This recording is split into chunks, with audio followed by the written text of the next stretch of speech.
Namaste. Welcome to our channel, My Space, My Living. In today's video, I will share with you how to store your vegetables in fridge, which help you to save your time while cooking, and it also keep your vegetable fresh for a longer time. So without further ado, let's start the video.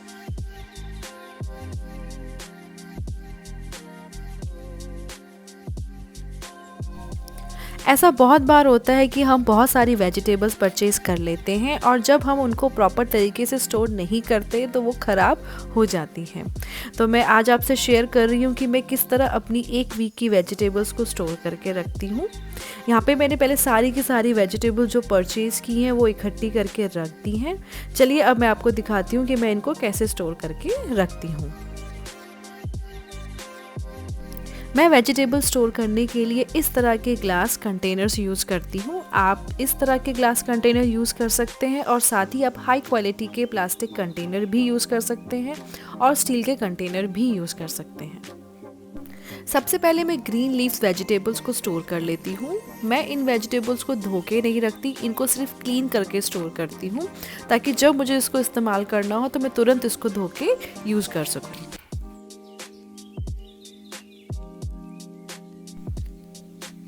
सबसे पहले मैंने ये glass container ले लिया है। इसमें अब मैं एक नीचे टिश्यू पेपर लगा दूंगी या आप किचन टॉवल भी लगा सकते हैं। उसके बाद मैं यहाँ पे धनिया के पत्तों को ऐसे क्लीन करके एक एक करके इसमें रख दूंगी। इसी तरह मैं सारा का सारा धनिया क्लीन करके इसके अंदर रख दूंगी।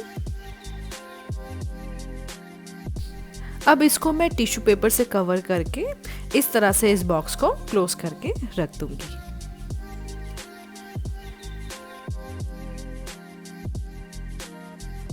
उसी तरह मैंने एक और कंटेनर ले लिया है, इसमें भी मैंने किचन टॉवल लगा दिया है। अब इसमें मैं मेथी को क्लीन करके इसमें रख दूंगी।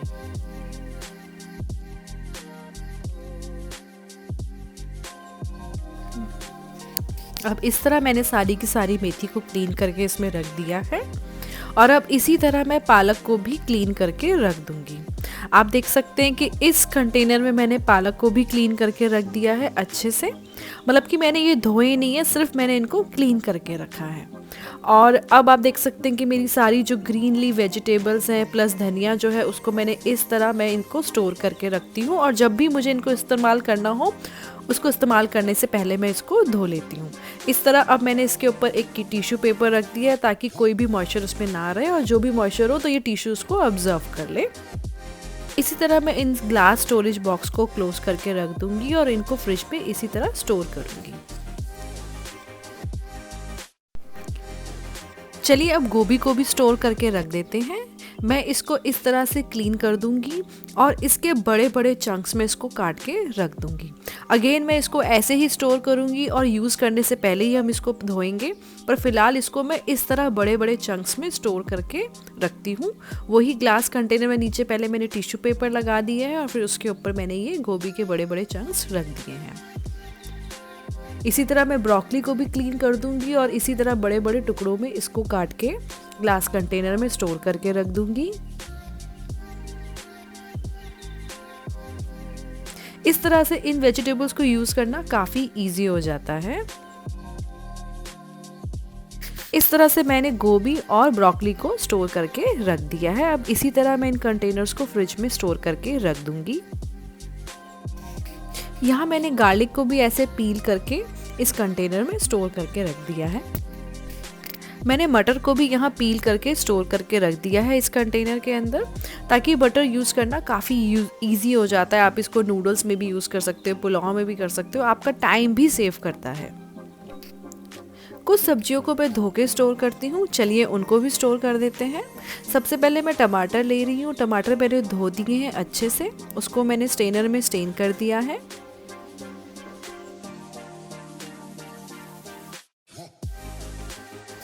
यहाँ मैंने लेमन्स को भी वॉश कर दिया है और उनको भी मैंने स्टेनर में निकाल दिया है। अब इनको मैं किचन टॉवल में ड्राई करने के लिए रख दूंगी। यहाँ पहले मैंने लेमन रख दिए हैं और उसके बाद मैं अब यहाँ पे टमाटोस को भी रख दूंगी ड्राई करने के लिए। नेक्स्ट मैंने यहाँ ग्रीन चिलीज को भी वॉश कर दिया है, उनको भी स्टेनर में निकाल लिया है। अब उनको भी मैं ड्राई करने के लिए रख दूंगी किचन टॉवल के ऊपर।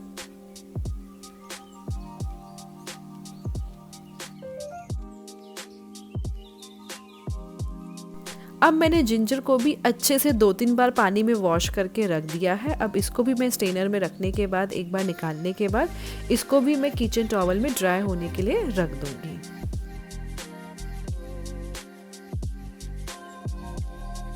नेक्स्ट मैं स्टोर करूंगी भिंडी को। अगर भिंडी आप 1-2 दिन के अंदर बनाने वाले हैं तो आप इसको ऐसे भी स्टोर करके रख सकते हैं, और अगर आप बाद में बनाएंगे तो आप इसको धो के इस तरह स्ट्रेनर से निकाल के कपड़े में ड्राई करके रख सकते हैं। यहाँ पे मैंने बीन्स को भी ऐसे वॉश करके ड्राई करने के लिए रख दिया है।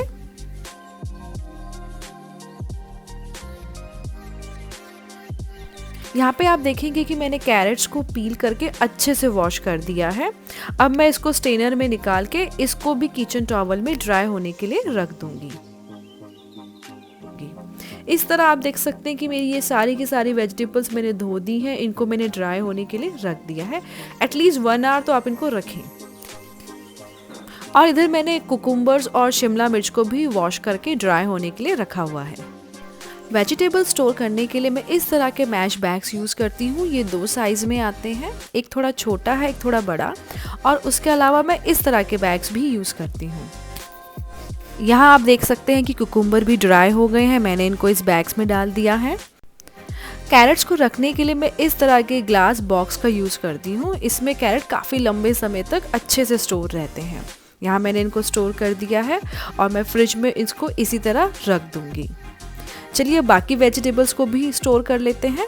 सबसे पहले मैंने इनको किचन टॉवल से अच्छी तरह से और वाइप कर दिया है।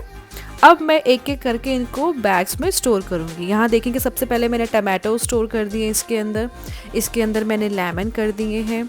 नेक्स्ट मैंने इसके अंदर बीन्स को भी रख दिया है।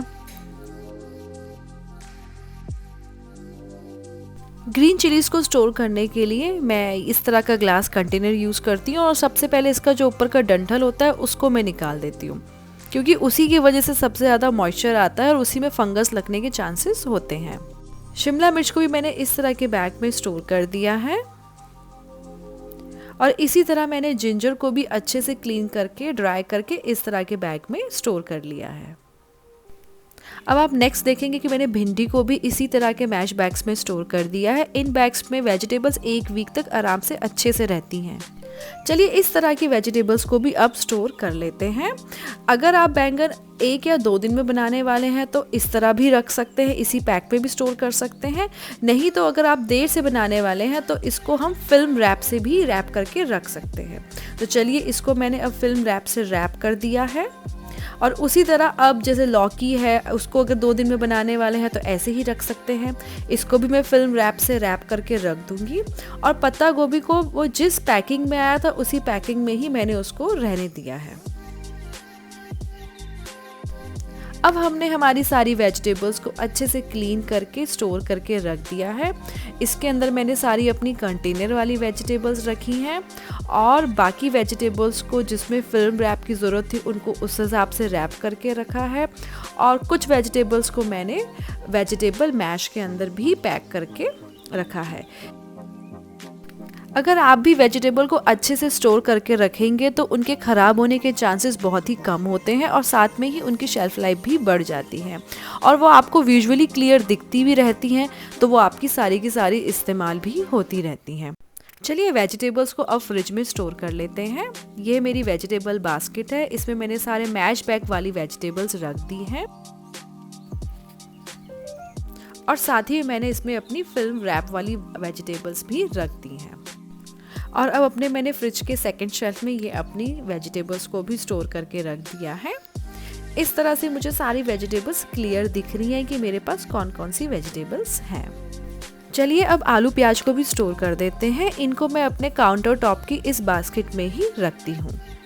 तो आपने देखा कि मैंने अपनी सारी की सारी वेजिटेबल्स को स्टोर करके रख दिया है। आप भी अगर इसी तरह वेजिटेबल्स को स्टोर करके रखेंगे तो उनकी शेल्फ लाइफ को भी बढ़ा देंगे, और वो ज़्यादा से ज़्यादा आपके इस्तेमाल में भी आएंगी, क्योंकि जितना चीज़ें यूजुअली दिखती हैं उतनी इस्तेमाल होती हैं। That's all for today's video. Hopefully ये वीडियो आपको काफ़ी हेल्पफुल लगा हो, और अगर ये वीडियो काफ़ी आपको हेल्पफुल लगा है तो please like, share and subscribe to my channel my space my living, and don't forget to follow me on my Instagram handle. My Instagram handle is my space my living. Take care. Bye bye.